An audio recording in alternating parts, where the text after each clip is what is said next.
ابن انشا کی تصنیف اردو کی آخری کتاب سے ایک اقتباس۔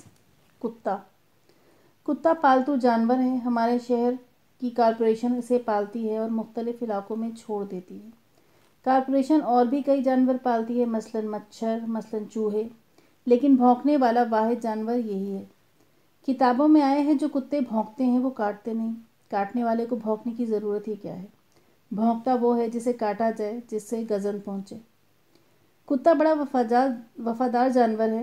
کارپوریشن بھی اس کی بہت وفادار ہے۔ جن دنوں کتے شہریوں کو کاٹتے ہیں، کارپوریشن بھی ان کی ہمدردی میں کاٹنا شروع کر دیتی ہے۔ یہ ٹیکس لاؤ، وہ ٹیکس لاؤ۔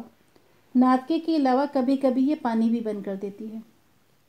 کارپوریشن کے علاوہ نجی شعبے میں بھی کتے ہوتے ہیں۔ رئیسوں کے کتے رئیس ہوتے ہیں، غریبوں کے کتے غریب ہوتے ہیں۔ رئیسوں کے کتے غریبوں پر بھونکتے ہیں، غریبوں کے کتے اپنے آپ پر بھونکتے ہیں۔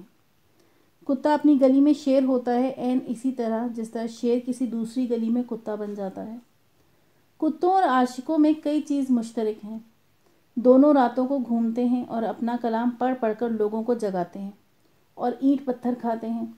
ہاں، ایک کتا لیلا کا بھی تھا۔ لوگ لیلا تک پہنچنے کے لیے اس سے پیار کرتے تھے، اس کی خوشامد کرتے تھے، جس طرح صاحب کے سیکرٹری یا چپراسی کی کرنی پڑتی ہے۔